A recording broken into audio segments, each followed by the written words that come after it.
Hello everyone. Hello everyone. Welcome to Sanmarga classes. ಮುಂದಿನ ಪ್ರಶ್ನೆ ಕುಟುಂಬ ಎಂಬಂತಹ ಚಾಪ್ಟರ್ ಇಂದ ವ್ಯಕ್ತಿಯ ಸಾಮಾಜಿಕ ಬೆಳವಣಿಗೆಯಲ್ಲಿ ಬಾಲ್ಯ ಮತ್ತು ಯೌವನದ ಪಾತ್ರವೇನು ಅಂತ ಕೇಳ್ತಾ ಇದ್ದಾರೆ. ಓಕೆನಾ? ವ್ಯಕ್ತಿಯ ಸಾಮಾಜಿಕ ಬೆಳವಣಿಗೆ ಹಂತಗಳಲ್ಲಿ ಬಾಲ್ಯ ಹಾಗೂ ಯೌವನ ಅತಿ ಮುಖ್ಯ.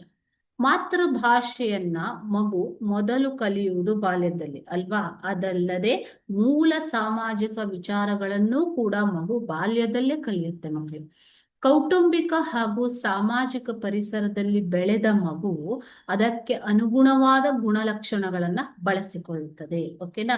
ಸೊ ಒಂದು ಮಗುವಿಗೆ ಉತ್ತಮ ಕುಟುಂಬ ದೊರೆತಾಗ ಅದು ಉತ್ತಮ ಪರಿಸರದಲ್ಲಿ ಬೆಳೆದಿದೆ ಅನ್ನುವುದನ್ನ ಹೇಗೆ ನಾವು ತಿಳ್ಕೋಬಹುದು? ಆ ಮಗುವಿನ ವರ್ತನೆ ಗುಣಲಕ್ಷಣಗಳಿಂದ. ಓಕೆ, ಸಮವಯಸ್ಸಿನ ಮಕ್ಕಳೊಂದಿಗೆ ಸ್ನೇಹವನ್ನ ಬೆಳೆಸುತ್ತದೆ, ಸಂಬಂಧಗಳನ್ನ ಬೆಳೆಸುತ್ತದೆ.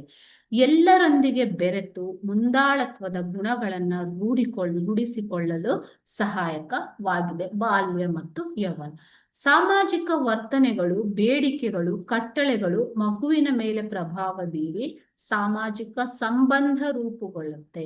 ಅದೇ ರೀತಿ ಯೌವನದಲ್ಲಿಯೂ ಕೂಡ ಇದು ಮುಂದುವರೆದು ಸ್ನೇಹ, ಸ್ವಾತಂತ್ರ್ಯ, ಭದ್ರತೆ, ಅಂಗೀಕಾರ ಇವುಗಳಿಗಾಗಿ ಹಾತೊರೆಯುತ್ತಾರೆ ಮಕ್ಕಳು. ಓಕೆ, ಸೊ ಈ ವಯಸ್ಸಿನಲ್ಲಿ ನೀವು ಯೌವನದಲ್ಲಿ ಬಾಲ್ಯದಲ್ಲಿ ಬೆಳೆಸಿಕೊಂಡ ವರ್ತನೆಗಳು ಯೌವನದಲ್ಲಿ ಮುಂದುವರೆದು ಹಾಗೂ ಅಭಿಪ್ರಾಯಗಳು ಮೂಡಿ ಪ್ರೌಢ ಹಾಗೂ ಮುಪ್ಪಿನ ಕಾಲದಲ್ಲಿಯೂ ಕೂಡ ಅವು ಮುಂದುವರಿಯುತ್ತವೆ. ಈ ರೀತಿ ವ್ಯಕ್ತಿಯ ಸಾಮಾಜಿಕ ಬೆಳವಣಿಗೆಯಲ್ಲಿ ಬಾಲ್ಯ ಮತ್ತು ಯೌವನಗಳು ಪ್ರಮುಖ ಪಾತ್ರವನ್ನ ವಹಿಸುತ್ತವೆ.